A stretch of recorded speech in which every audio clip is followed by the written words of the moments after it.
ডাব্লিউডাব্লিউইতে ফিরে আসছেন legend Chris Jericho, যিনি বর্তমানে এইডাব্লিউতে সবচেয়ে গুরুত্বপূর্ণ দায়িত্ব পালন করছেন। ডাব্লিউডাব্লিউই এর ব্যাকস্টেজ থেকে বলা হয়েছে অথরিটি পর্যায় থেকে তারা তাকে নিয়ে আসার ব্যাপারে আলোচনা করছে। তবে শুধুই যে আলোচনা, বিষয়টা এরকম নয়, বরং এটাকে যথেষ্ট গুরুত্ব সহকারে দেখা হচ্ছে। সেখানে তারা প্ল্যান করছে আসন্ন রয়্যাল রাম্বলে তাকে সারপ্রাইজ রিটার্ন করানো হবে।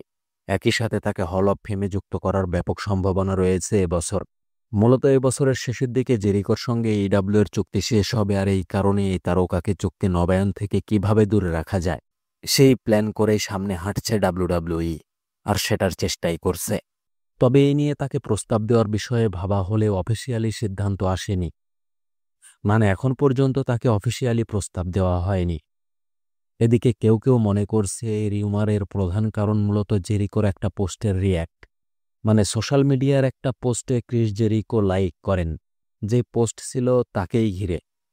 মানে তিনি ডাব্লিউডাব্লিউইতে ফিরে আসছেন এই সম্পর্কে একটা পোস্ট ছিল, আর তাতে তিনি লাইক করেছেন, যে কারণে বিষয়টা খবর হয়েছে।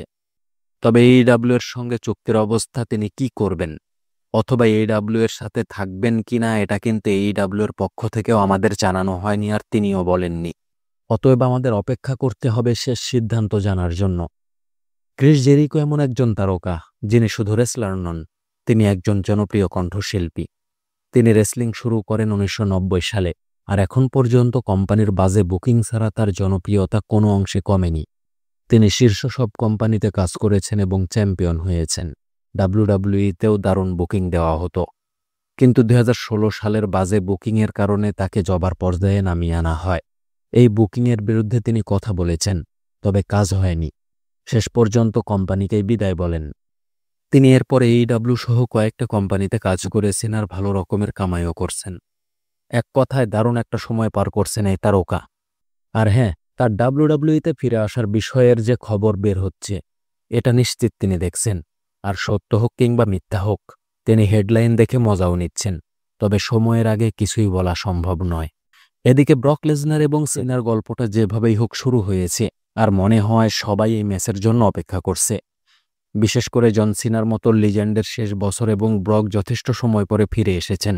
এই কারণেই মূলত ম্যাচের প্রতি চাহিদা তুঙ্গে। তবে কবে ম্যাচ আয়োজন করবে এটা বর্তমানে কিছুটা আলোচনার বিষয়, এবং সবচেয়ে বড় ঝামেলা হলো ম্যাচের ফলাফল নিয়ে। যেহেতু দুজনের জন্যই ম্যাচটা স্পেশাল, তাই ম্যাচে কে জিতবে এটা ঠিক করতে সমস্যা হচ্ছে ডাব্লিউডাব্লিউই এর। কারণ হলো কেউ হারতে চাচ্ছে না। মূলত ব্রক লেসনার শেষ ম্যাচ হেরেছেন এবং সিনাও শেষ ম্যাচ হেরেছেন, আর যার সাথে হেরেছেন সেই অপোনেন্ট একই, মানে কডি রোডস। এই শেষ ম্যাচটা হারের কারণেই দুজনার কেউ একই সাথে পরের ম্যাচটা হারার পক্ষে নয়। এর বাইরে ম্যাচটা যেহেতু স্পেশাল, তাই ম্যাচের ফলাফল হিসাবে কেউ নিজেকে ব্যর্থ দেখতে নারাজ। এখন বলা যায় এই ম্যাচ আয়োজনের সবচেয়ে বড় ঝামেলা হলো ম্যাচের ফলাফল ঠিক করা, কেননা এটা করা না হলে হয়তো ম্যাচ আয়োজন করা কঠিন হবে।